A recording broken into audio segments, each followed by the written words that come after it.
முதல் விஷயம் என்னன்னு கேட்டா, பள்ளிவாசல்ல இணை கற்பித்தல் இருந்தா ஜனாசா தொழக்கூடாதுன்னு கிடையாது. 4 விஷயம் ஒண்ணு அமைஞ்சிருக்கணும். 4 விஷயம் ஒண்ணா இருந்தால் அது தொழக்கூடாது. ஒண்ணு. ரெண்டாவது அந்த ஜனாசா தொழுகை எந்த ஊர்லயும் பள்ளிவாசலுக்குள்ள வச்சு நடத்த மாட்டாங்க. பள்ளிவாசல் வெளியில தான் நடத்துவாங்க. வெளிப்பள்ளிங்கிறது பள்ளிவாசல்ல கணக்குல வராது. மார்க்கம் தடுத்திருக்கிற 4 காரியங்கள் அதுல நடந்தால் கூட ஜனாசா தொழுகையை அந்த பள்ளியில வச்சு அவங்க நடத்துறது இல்ல. ஜனாசா தொழுகையை ஜனாசா உள்ள கொண்டு போக கூடாதுங்கிற கொள்கையில் இருக்கிறாங்க அவங்க. அதனால பள்ளி வெளிப்பள்ளியிலேயோ அல்லது வெளி இடத்திலேயோ கொண்டு வச்சு பள்ளிவாசலுக்கு முன்னாடி அது இருக்குமே தவிர அது பள்ளிவாசல் வச்சு நடத்த மாட்டாங்க. அப்ப இதுல கலந்து கொள்ள உங்களுக்கு என்ன தடை இருக்குது? இந்த இதுல கலந்து கொள்வது எந்த ஒரு தடையும் இல்ல. இமாம் ஷிர்க் வைக்கிறார்னு கேட்டா கன்ஃபார்மா ஷிர்க் வைக்கிறார்னா அவரை பின்பற்ற கூடாதுங்கிற சரி. அப்படி இருக்குமே ஆனால் நீங்க தனியா தொழுவலாம ஜனாசாவுக்கு தொழுகை நடத்த வேண்டும், அதனுடைய நன்மை அடைய வேண்டும் என்று சொன்னால் நீங்க என்ன செய்யலாம்? அந்த ஜனாசா தொழுகை நடத்துற வரைக்கும் நின்று கூட இருந்துட்டு அது முடிஞ்சவங்க ஒரு எவ்வளவு நேரம் ஜனாசா தொழுகை ஆக போகுது அந்த இடத்துல நின்று தொழுதுட்டு வரலாமே. தொழுகையுடைய நன்மை அவர் ஷிர்க் வச்சார்னா கன்ஃபார்மா அவர் ஷிர்க்கை ஆதரிக்கக்கூடியவர் என்று தெரிய வந்தால் அவரை பின்பற்றக்கூடாது. எல்லா தொழுகைக்கும் தான் பொருந்தும். ஜனாசா தொழுகைங்கிறது தொழுகை கிடையாதுன்னு சொல்ல முடியாது. அதுக்கு ஸலாத்துல் ஜனாசான்னு ரசூலுல்லாஹ் பேரை வச்சுட்டாங்க. அதுல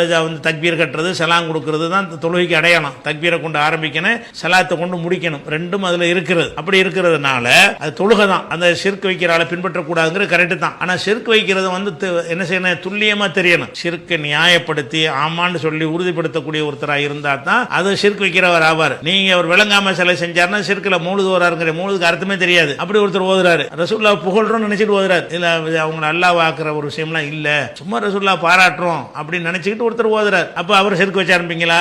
ஏன் ரசூலுல்லாஹ் ரிஸ்க் கேட்டா என்ன, ரசூலுல்லாஹ் பிள்ளைய கேட்டா என்னன்னு சொல்றான் ஒருத்தன். அப்படி ஒருத்தன் இமாமா இருக்கிறான், அவனை பின்பற்றக்கூடாது. ஷிர்க்குங்கிறது தெளிவான ஆதாரங்களோடு அவர் ஷிர்க் வைக்கிறார் தெரிய வந்துச்சுன்னு சொன்னா அவரை பின்பற்ற முடியாதுல. பின்பற்ற முடியாட்டான அந்த இடத்துல நீங்க என்ன செய்யலாம்? 4 பேர் தொழலாமா இல்லையா? அல்ல வீட்டுல இருந்து கிளம்பும் போதே ஷிர்க் வைக்கிற ஆளுக்கு தான் தொழு வைக்கிறாங்க அப்படின்னு சொல்லி வீட்டிலே தொழுது கிளப்ப ஜனாசா எடுக்கலாமே.